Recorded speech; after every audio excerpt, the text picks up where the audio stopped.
కరికిపాటి నరసింహరావు గారు, సామవేదం షణ్ముఖ శర్మ, అలా శ్రీపీఠంలో ఉన్నటువంటి పూర్ణానంద స్వామి వారిని అందరినీ దర్శించి వారి దగ్గర ఈ విద్య లేదు, మీ దగ్గర ఉంది నాకు చెప్పండి అని 3 మాసాల్లోనూ ఈ విద్యను నేర్చుకొని నా దగ్గర నోట్స్ పట్టుకెళ్ళి ఈ పుస్తకాన్ని రాసి నేను రుజువులు చేయిస్తాను స్వామి అంటున్నాను.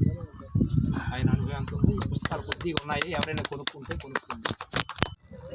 మీ 100 పుస్తకాలు మీరు తీసుకోండి.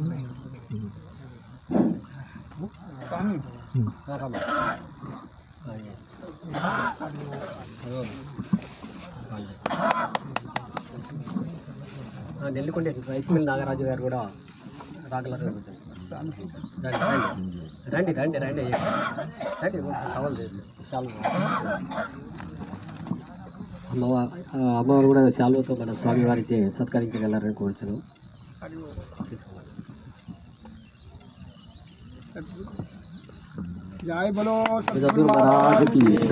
స్త్రీలలో ఎంతోమంది సులభ, గార్గి, మైత్రేయని, మదాలస, ఎంతోమంది మహా గొప్పవాళ్ళు ఉన్నారు. స్త్రీలలో కూడా అవధూతలు కూడా ఉన్నారు.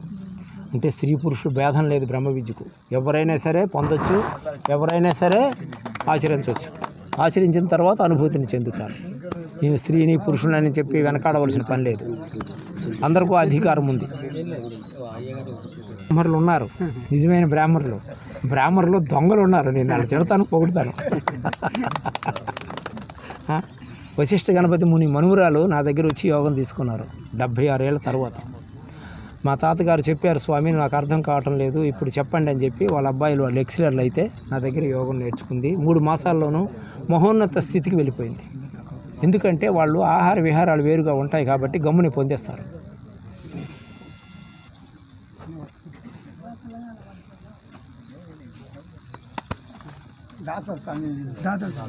మనకు మందిరానికి దాతలు అందరూ చెయ్యబట్టి దీనికి రూపకల్పన జరుగుతుంది. ఇంటికో పుష్పం అయితే ఈశ్వరుడికో దండ అన్నారు. అందరూ చేయబట్టే ఇది రూపకల్పన జరిగింది. ఎంతోమంది యోగులు వస్తున్నారు ఈ స్థలానికి, యోగం చేసుకుంటారు.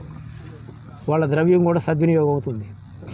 ఇప్పుడు మనకు వృత్తి ప్రాణం అంటారు, దాన్ని జీవుడు అంటారు, మాయ అంటారు, మనస్సు అంటారు. ఇది లేదు. కేవల కుంభకంలోనూ మనసు లేదు, వృత్తి ప్రాణం లేదే లేదు. వశిష్ఠుడు రామచంద్రుడితో చెప్తున్నటువంటి విషయం అంటే జీవుడు లేడు కదా, ఉన్నాడు కదా. మనకు భ్రాంతులు ఉన్నంత వరకు జీవుడు ఉన్నాడు. భ్రాంతులు ఉడికిపోతే బ్రహ్మంబు బట్టబయలు అయిపోయిన తర్వాత జీవుడు ఎక్కడ ఉన్నాడు? ఈశ్వరుడే ఉన్నాడు. కాబట్టి అది ఎక్కడ జరుగుతుంది? ఇక్కడ జరుగుతుంది. అక్కడ జరగాలంటే ఈ వాయువుని ఏం చేయాలి? ఉల్టా చేయాలి. అపానాన్ని ప్రాణాన్ని తీసి అంతర్మథనం చేయాలి. లోపల ఇన్సైడు అపానాన్ని ప్రాణాన్ని అంతర్మథనం చేయాలి. అంతర్మథనం చేసేటప్పుడు ఏమవుతుంది? ప్రాణం ఊర్ధ్వానికి పోతుంది. ఊర్ధ్వానికి ప్రాణం పోతే ఏమవుతుంది? సందేహం నివారణ అయిపోతుంది. అంటే ప్రశ్న ఎవరికి కలుగుతుందో జవాబు వారికే దొరుకుతుంది. ఇంకొకరు చెప్పవలసిన పని లేదు. ప్రశ్న ఎక్కడ జరిగింది? మన లోపలే జరిగింది. జవాబు ఎక్కడ జరగాలి? జవాబు ఎక్కడ దొరకాలి? మన లోపలే దొరకాలి. దొరకాలంటే ఏం చేయాలి? లోపలికే వెళ్ళాలి. ఆ లోపలికి వెళ్ళే ప్రక్రియే యోగము. యోగము అంటే కలయిక. ప్రతిదానికి యోగం ఉండాలంటారు, ఆ యోగమే చెయ్యరు. ఎంత దౌర్భాగ్య స్థితో. ప్రతి చిన్నదానికి కూడా యోగం ఉండాలి. యోగం లేదురా అంటారు. ఈ యోగం ఎందుకు లేదు? ప్రయత్నం చేసుకో, యోగం నేర్చుకో, చేసుకో, పొందు. యోగం అంటే అప్రాప్తంగా ఉన్నటువంటి ఆత్మతత్వాన్ని అనుభూతికి తీసుకొస్తుందట యోగం చేస్తే. ప్రాప్తి యోగం తద్రక్షణం క్షేమము. అప్రాప్తంగా ఉన్నటువంటి ఆత్మతత్వాన్ని అనుభూతికి తీసుకొస్తుంది యోగం చేస్తుంటే. పతంజలి చెప్తున్నాడు. అది అనుభూతికి వచ్చిన తర్వాత దాని నుండి మరల వైదొలిగిపోకుండా రక్షణ చేస్తాడట స్వామి. అది క్షేమము, యోగక్షేమము అంటారు. దానికి ఏం చేయాలా? అనన్యచింత చెయ్యాలి. మనం నిరంతరం కూడా అనన్యచింత చేస్తే అట్టి వారికి నేను సులభుడును అంటారు. అది చరమ శ్లోకం అని చెప్పి రాజవిద్య రాజగుహ్యంలోని 22వ శ్లోకంలో చెప్తారు. ఎవరు? కృష్ణ పరమాత్మ. అనన్యాశ్చింతయంతో మాం ఏ జనాం పర్యుపాస్తే తేషాం నిత్యాభియుక్తానాం యోగక్షేమ మహామ్యం. అన్య చింతలు మాని ఎవరైతే ఏ జనులు అన్నారు, అక్కడ స్త్రీ అని కానీ పురుషుడని కానీ బ్రాహ్మణుని కానీ అబ్రాహ్మణుడని ఆయన సంబోధించలేదు. అనన్య చింత ఎవరు చేస్తారో, అనన్య చింత అంటే ఏంటి? అన్య చింతలు మాని ఆ ఒక్క చింతనే మన లోపల ఉండాలి. అది ఎలాగంటే తైలధార అవిచ్ఛిన్నం, తైలం ఎత్తిపోస్తుంటే కంటిన్యూషన్ ధార ఎలాగ ఉంటుందో ఆ విధంగా అనన్య చింతలో ఉండాలి సాధకుడు. అనన్యాశ్చింతయంతో మాం ఏ జనాం పర్యుపాస్తే, ఎవరైతే నన్ను ఉపాసన చేస్తారో ఎడతెరిపి లేకుండా, నా మీదే మనసు మచ్చిత్తం మద్గత ప్రాణ బోధయంత పరస్పర, నీ మనస్సును నాయందే ఉంచు అర్జున, నీ ప్రాణాన్ని నాయందే ఉంచు అర్జున, నిరంతరం నా గురుండే తత్వచింతన చెయ్యి అర్జున, అట్టి వారికి నేను చాలా సులభుడిని అయిపోతానని అన్నారు. మనం ఎంతసేపు చేస్తాను? ఇప్పుడు వచ్చాము, కానీ కొంతమంది ఎంత గమ్ముని వదిలేస్తారని చూస్తున్నారు. వదిలేస్తే అట్లా అన్నం పెట్టింది ఉరుకో అయిపోయి దాంతో మజ్జిగ చెక్కలొట్టుకోవడం. అక్కడికి వెళ్ళిపోయిన తర్వాత ఏమవుద్ది? మమ్మ మాయ దురత్యయ, నీటి మీద నాచులాగా మాయ కప్పేస్తుంది. ఎప్పుడు కప్పనేయకూడదు. నువ్వు ఎక్కడే ఉండు, హాద్మే కామ్ దిల్ మే రామ్ అంటాడు భక్త తుకారాము. నువ్వు చేతులతో పనులు చేసుకో, నిరంతరం ఆత్మధ్యానంలో ఉండు అని అంటారు. అది ఎవరికి సాధ్యం అవుతుంది? యోగం చేసేవాళ్ళు సాధ్యం అవుతుంది. ఎందుకు? నీ లోపల జరుగుతుంది కదా. నువ్వేం పూజలు చేయక్కర్లేదు, పురస్కారాలు చేయక్కర్లేదు, తడి లేదు, మడి లేదు, మైల లేదు. నీ లోపల జరుగుతుందని ఉల్టా చేయి. ఉల్టా చేసి మనసును అక్కడ నిల్చోబెట్టు. మా చిత్తం నీ మనసును నాయంద పెట్టు. మద్గత ప్రాణ, నీ ప్రాణాన్ని నాయంద పెట్టు. బోధ ఎంత పరస్పర, నా గురుండే బోధ చింతన చేసుకోండి అని చెప్పి స్వామి. టైం అయిందా? ఓకే. అందుచేత నా గురుండే బోధన చేసుకోండి అని చెప్పి స్వామి ప్రాణాన్ని నాయందే ఉంచు, మనస్సును నాయందే ఉంచు, నిరంతరం నా గురుండి చింతించు. ఈ అనన్య చింత చేసినటువంటి వాడికి నేను అత్యంత సులభుణ్ణి అర్జున అని చెప్పారు. కాబట్టి అది నేర్చుకోవడం మనము అలవాటు చేసుకోవాలి.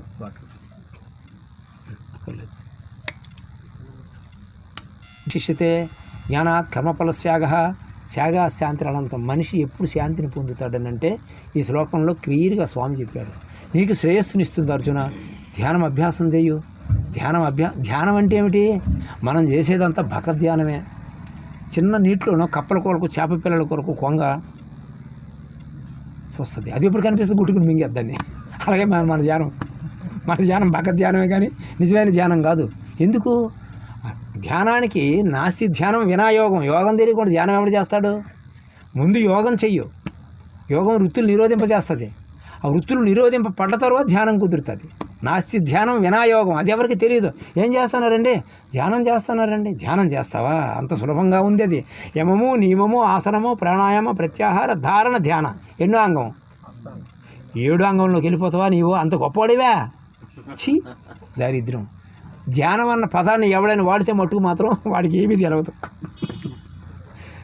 అని చెప్తున్నాడు క్లియర్గాను. 7 అంగం, ఇక సమాధిలోకి వెళ్ళిపోతున్నాడు. ఏం చేస్తున్నారండి మీ వాళ్ళు? మా వారు ధ్యానం చేస్తున్నారండి. ఏం ధ్యానం? అది భగవద్ ధ్యానం. అంతేగాని ధ్యానం కాదు. నాస్తి ధ్యానం వినాయోగం. యోగం తెలియని వాడికి ధ్యానం కుదరదు. వాడికి ధ్యానం గురించి తెలవదు. శ్రేయోహి ధ్యానం అభ్యాసాత్. జ్ఞానం విశిష్ట. ధ్యానం కంటే జ్ఞానం గొప్పది అర్జున. జ్ఞానాత్ కర్మఫల త్యాగ. జ్ఞానం చేత యోగి అయి కర్మలు చేస్తాడు. ఫలాన్ని సర్వసమర్పణ బుద్ధి. వాడు ఫలాన్ని కోరడు. కర్మణ్య అధికారస్తే మా ఫలేసు కదాచన. అర్జున, కర్మ చేయటం వరకు నీకు అధికారం ఉంది, ఫలాన్ని మాత్రం కోరకు అని చెప్పాడు స్వామి. మనం ఏం చేస్తాము? ఈ పని చేస్తే ఏమొస్తుంది? మీ గురువుగారి దగ్గర వచ్చి మాంసం మానేసి, తాగేది మానేసి, ఇవన్నీ మానేసి ఏమొచ్చిందయ్యా అని అడుగుతారు. ఏం చెప్తాం? ఏమొస్తుంది? అది వస్తుంది. అది చేయడం నేర్చుకోవాలి. అక్కడికి వెళ్ళరు అసలు. ఏం గురువు అన్నీ తినడం మానేయమంటున్నారు. కడుపు నిండా తినకూడదట, తిన్నగా కూర్చోవాలట, మాంసం తినకూడదట, చేపలు తినకూడదట, తాకూడదట. మనిషి మృగమా? తినడానికి ఎన్ని లేవు? యోగం అక్కడ ఏం యోగం చెప్పండి? అంచేత మనం అంత దొంగలమే. శుద్ధ నిజం ఇది. ఎందుకు అంటే యథార్థానికి ఎదగలేదు ఎవడును. వాళ్ళు నా శ్రేయోని నియమం చెప్పారు వాళ్ళు. ఆ నియమం పాటించినప్పుడు మనం శ్రేయస్సుని ఎక్కడ పొందుతాం? శ్రేయస్సుని పొందడానికి మనకు అధికారం లేదు. చాలము సరిపోవడానికి ప్రయత్నం చేయాలి. మానవ మేధలో అనంతమైన శక్తి ఉంది. అర్థమైందా? మానవుడే మాధవుడు, మాధవుడే మానవుడు. మానవుడి కంటే మించి భగవంతుడు లేడు. భగవతత్వం తెలిసిన వాళ్ళు అంతా ఎవరు? మనం ఎవరికి మొక్కుతున్నాము? మానవుడికే మాధవుడని మొక్కుతున్నాం. కృష్ణుడు మానవుడు కాదా? రాముడు మానవుడు కాదా? యేసుప్రభు మానవుడు కాదా? మన స్వామివారు సిద్ధులందరూ మానవుడు కారా? ఏమన్నా 4 తలకాయలు ఉన్నాయి వాళ్ళకే? సిగ్గు లేదు మనకు. స్వస్తి ప్రజాభ్యాం పరిపాలయంతాం న్యాయేన మార్గేణ మహీమహీషా గోబ్రాహ్మణేభ్యం శుభమస్సు నిత్యం లోకా సమస్తా సుఖినో. గురుదేవా చదువుకోవడం అయిపోద్ది, కంఠశ్వాస మిగులుతుంది. అందుచేత ఇంద్రియాలకు రాజు ఏది? మనసు. మనసుకు రాజు ఏది? ప్రాణవాయువు. అది ప్రాణవాయువు మనసు ఒకటి కావాలి. ఎప్పుడవుతుంది? ప్రాణం పైకి వెళ్తుంది, అపానం కిందికి వస్తుంది. ఇలా ఆడుతూనే ఉన్నాయి విధి విరామం లేకుండా. 24 గంటల్లోన 21,600 సార్లు జపం జరుగుతూనే ఉంది. దీన్నే అజపము అన్నారు. అజపం అంటే ఏమిటి? ఆపరానిదని అర్థం. ఆకుండా జరుగుతూనే ఉంది. ఇది ఆగితే ఏమవుతాము? మన కథ ముగిసిపోయినట్టే లెక్క. మరి దాని గురించి ఎవరైనా ఆలోచిస్తున్నారా? ఏంటి ముక్కులోన గాలి ముక్తికి త్రోవ అంటున్నాడు వేమన్న. ఎంత సులభంగా చెప్పేశాడు చూడండి, అతనికి ఎంత సులభంగా ఉందో. ఇంద్రియాలకు రాజు మనసు, మనసుకు రాజు మారుతము. ఆ మనసు మారుతూ ఒకటి కావాలని అన్నారు. ఒకటి కావాలంటే ఏం చేయాలి? ఆ మనసుతో ఈ ప్రాణవాయువుని చలనం లేకుండా చేయాలి, నిశ్చలం చేయాలి. ఆ నిశ్చలం చేయాలంటే ఏం చేయాలి? దానికి మదనం చేయాలి. మదనం చేసేటప్పుడు ఏమవుతుంది? వృత్తి ప్రాణం అన్నది నశించిపోతుంది. మనకు నిశ్వాస ఉశ్వాసాల రూపంలో ఆడుతున్నటువంటి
సుఖినో భవంతు.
शं नो अस्तुतिपदे शं चतुष्पदे सहस्रशीर्षा पुरुषः सहस्राक्षसहस्रपात् अत्यरिष्टदशाङ्गुलं पुरुष एवेदगुं सर्वं यद्भूतं यच्छभव्यम् उपामृतत्वस्तेषानः यदन्नेनातिरोहति एतावाश्च महिमा पूरुषः पुष्पैर्पूजयामि योपां पुष्पं वेद पुष्पवान्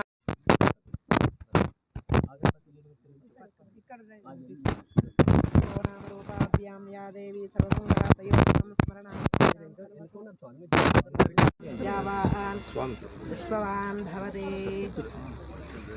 ईशानः सर्वविद्यानाम् ईश्वरः सर्वभूतानां ब्रह्माधिपतिर्ब्रह्मणोऽधिपतिर्ब्रह्मा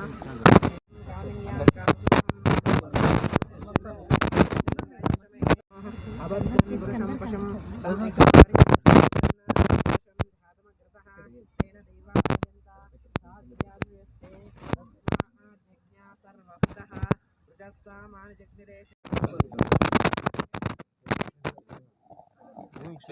ఇక్కడ ఉన్న మూలకొండ మన్యంకొండ ఓకే ఇక్కడనే చేస్తుంటారు. మంచిది మంచిది. కొన్ని 300 అదే ఋషులు ఏందంటే ఉండేవారు. మళ్ళీ ఆ పరంపర అయితే ఇక ఈ కొన్ని కాలానుగుణంగా మరుగుపడ్డాయి. మళ్ళీ ఇప్పుడు దాన్ని పునఃప్రతిష్ఠ చేస్తున్నారు. భగవంతుడు మీరు ఇచ్చిండు. మనంతా భగవంతుడు అనుగ్రహం వల్లే మనం ఎలాంటి పనులు చేయగలుగుతాను, ఆయన లేకపోతే చేయలేము. కానీ ఈ ఊరు పేరు ఎంతో పైకి వెళ్ళిపోతుంది. భవిష్యత్తు యోగులందరూ వస్తారు. ఓకే, కుంకుమ తీసుకొస్తున్నాను, ఆయన తీసుకొచ్చారు.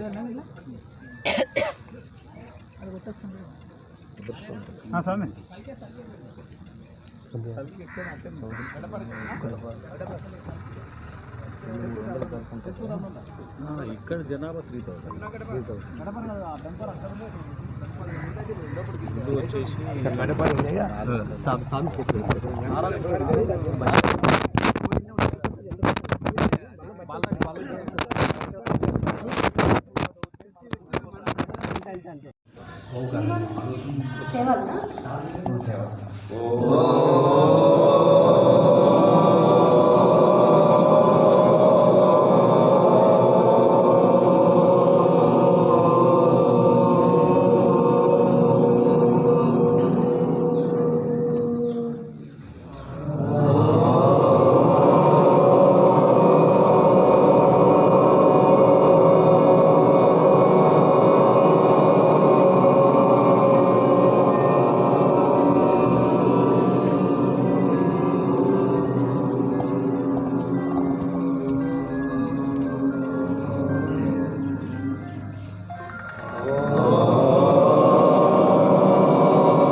योपां पुष्पं वेद पुष्पवान् प्रजावान् पशुमान् भवति पुष्पै पूजयामि नमस्कारं करोमि ईशानः सर्वविद्यानाम् ईश्वरः सर्वभूतानां ब्रह्माधिपतिः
साध्या सन्ति देवाः कर्पूरं महानीरादनीकं ऊष्मान्तरं विद्या समवेन सौपद्या नमस्तु अनुराधां हविषा हृदयनाशकं जीवेश्वर सवेदा उत्तरोत्तरा कृत्यस्तु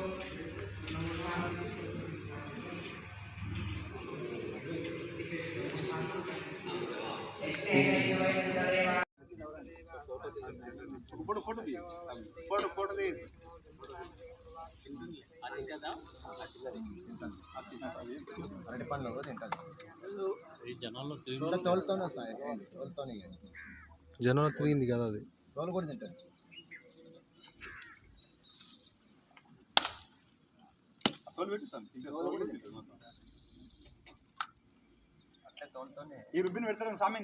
పెట్టినాం స్వామి చేసినాకనే అడుగుతున్నా ఆచమనీయం సమర్పయామి నైవేద్యం ఉల్లంఘన కొంచెం వెనక్కి జరుగు సమర్పయామితో ప్రక్షాళయామి పాదో ప్రక్షాళయామి పూర్ణేశ్వర పూరయామి తస్మాత్తం తాంబూలం ప్రతిదృశ్యతాం అందరికీ అక్షంత వచ్చారా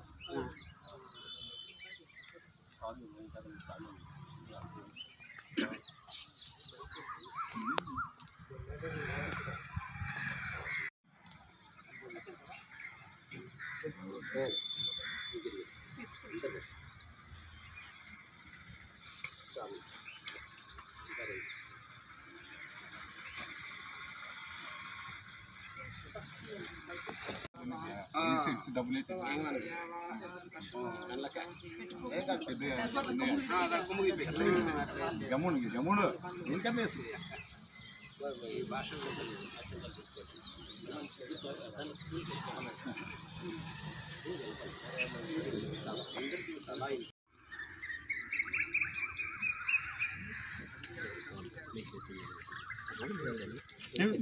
తీసుకొని మళ్ళీ తీసుకొని నువ్వు వేసాను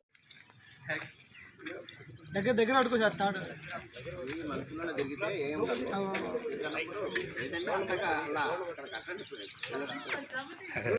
అప్పులు ఇక్కడి